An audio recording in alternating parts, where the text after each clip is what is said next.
فضول اور گھٹیا ترین ایپیسوڈ اقتدار ایپیسوڈ 49 جو کہ بہت ہی فضول قسم کی ایپیسوڈ تھی۔ کچھ بھی خاص نہیں ہوا، خاص کیا عام بھی نہیں ہوا، کوئی بھی سین دوسرے سین سے میچ ہی نہیں کر رہا تھا، اور یہ جو ایک دوسرے سے باتیں کر رہے تھے سب الگ الگ کھڑے تھے، سب نے الگ الگ اپنا شوٹ کروایا تھا جو کہ صاف صاف پتا چل رہا تھا ایک بھی سین مزے کا نہیں تھا۔ اس ایپیسوڈ کو دیکھ کر ایک چیز کی مجھے بہت زیادہ حیرانی ہوئی کہ کچھ ہی دن پہلے شاہنواز شاہ کے بھائی کی ڈیتھ ہوئی ہے، اور شاہنواز شاہ کچھ ہی دنوں میں سب کچھ بھول گیا، اس کا بدلہ، بڑی بڑی باتیں، وہ سب کچھ صرف ایک ایپیسوڈ کے لیے ہی تھا۔ آج کی ایپیسوڈ میں تو ایسا کچھ بھی فیل نہیں ہو رہا تھا کہ شاہنواز کو کوئی صدمہ ہو یا شاہنواز اپنے بھائی کا کوئی بدلہ لینا چاہتا ہے، بلکہ وہ تو محبت میں ایسا پڑا ہوا ہے، ہر وقت وہ یہی سوچتا رہتا ہے کہ مہرونیسا کو کیسے منانا ہے۔ ایپیسوڈ سٹارٹ ہوتی ہے جس میں یہ یہی باتیں کر رہے ہوتے ہیں۔ شاہنواز بول رہا ہوتا ہے مہرونیسا سے کہ میں کیسے سیاست چلاؤں گا، مجھے تو کچھ بھی نہیں پتا،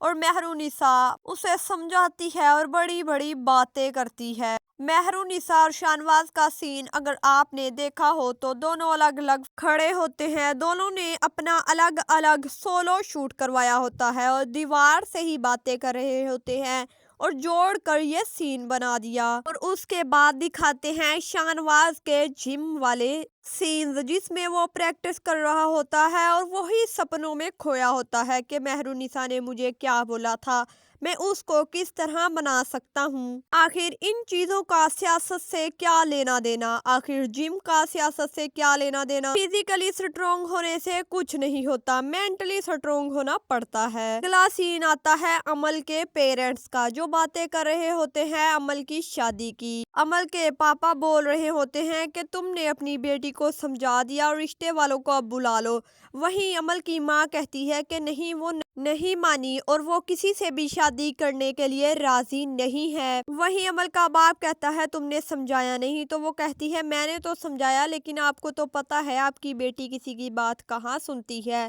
آپ سمجھائیں۔ وہیں اس کا باپ کہتا ہے نہیں، وہ میری بات تو کبھی نہیں مانے گی، آخر یہ کیسے پیرنٹس ہے۔ پھر امل کا باپ کرتا ہے شاہنواز کو کال اور اسے کہتا ہے کہ تم امل کو سمجھاؤ، وہ تمہاری بات ضرور مانے گی، اور پھر شاہنواز آتا ہے امل کو سمجھانے۔ جب شاہنواز آتا ہے امل کے گھر تو امل کی ماں کافی کھری کھوٹی پہلے تو سناتی ہے شاہنواز کو، اور پھر اس کا باپ آ جاتا ہے اور کہتا ہے کہ تم اندر چلے جاؤ، وہاں ہے امل۔ اور اس سارے سین میں بھی آپ نے دیکھا ہوگا کہ ان کے بھی کلوز سینز تھے، سب الگ الگ فریم میں سین شوٹ کروا رہے تھے، ایک جگہ بالکل بھی نہیں بیٹھے ہوئے تھے، سب کا الگ الگ سولو شوٹ ہو رہا تھا جو کہ صاف صاف پتا چل رہا تھا۔ شاہنواز امل کو سمجھاتا ہے اور کہتا ہے کہ مہرونیسا کے علاوہ میری زندگی میں اور کوئی نہیں آ سکتی، جب سے مہرونیسا میری لائف میں آئی ہے میری تو لائف ہی چینج ہو گئی ہے، اور اب تمہارے لیے بہتر یہی ہوگا کہ تم بھی موو آن کر لو،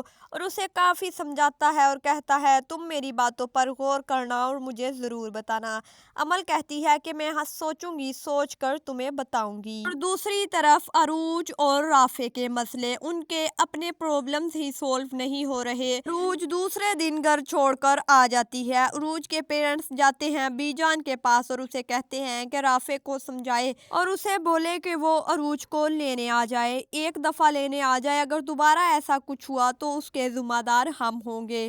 اور وہیں بی جان کہتی ہے کہ میں رافع کو سمجھاؤں گی، لیکن رافع بھی ماننے کے لیے تیار نہیں ہے، عروج کی زبان بہت زیادہ لمبی ہے۔ اور وہیں عروج کی ماں کے پاس آتی ہے مسکان کی ماں اور کہتی ہے مسکان کے لیے بہت سارے رشتے آ رہے ہیں، میں ان لوگوں کو اس لیے گھر پہ نہیں بلا رہی کیونکہ عروج اپنے گھر نہیں جا رہی، ادھر ہے۔ سب لوگ سوال کرتے ہیں کہ یہ اپنے گھر ابھی تک کیوں نہیں گئی، یہ ادھر کیوں ہے، ساتھ میں اپنا فیمس ڈائیلاگ بھی بولتی ہے کہ تم غصہ مت کرنا، یہ مت سمجھنا میں تمہیں تانے مار رہی ہوں، بلکہ یہ میں ایک نارمل بات کر رہی ہوں۔ اور وہیں عروج کی ماں رونے لگ جاتی ہے اور کہتی ہے کہ میری آپ سے گزارش ہے کہ آپ کچھ دن کے لیے مسکان کے رشتے کے لیے کسی کو بھی گھر پہ نہ بلائیں اور نہ ہی کسی رشتے دار کو بلائیں جب تک عروج یہاں ہے۔ اب مجھ سے لوگوں کو اور زیادہ فیس نہیں کیا جاتا۔ وہیں بی جان کال کرتی ہے مسکان کی ماں کو اور بولتی ہے کہ میں کپڑے لینے کے بہانے رافع کو آپ کے گھر بھیجوں گی، آپ رافع کو سمجھا دیں، وہ آپ کی بات ضرور مانے گا، اور عروج کو بھی سمجھا دیں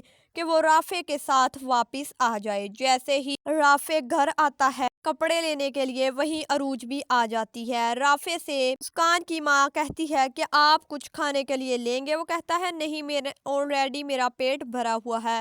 وہیں عروج شروع ہو جاتی ہے وہی کینچی والی زبان سے کہ تم مجھے یہاں لینے آئے ہو، مجھ پر احسان کرنے نہیں آئے جو اتنے زیادہ ایٹیٹیوڈ میں ہو۔ رافع کو بھی غصہ آ جاتا ہے، وہ بھی کھری کھوٹی کافی سناتا ہے اور کہتا ہے کہ جب تک تمہاری زبان اندر نہیں جائے گی میں تمہیں کبھی بھی لینے نہیں آؤں گا۔ رافع وہاں سے چلا جاتا ہے۔ عروج باغی باغی جا کر اپنے پاپا کو یہ سب کچھ بتاتی ہے، وہیں اس کی ماں کو بھی غصہ آ جاتا ہے اور اس کی ماں عروج کے منہ پر تھپڑ مار دیتی ہے۔ عروج کا باپ کہتا ہے کہ تمہیں ایسا نہیں کرنا چاہیے تھا، ان کی آپس میں لڑائی ہو جاتی ہے۔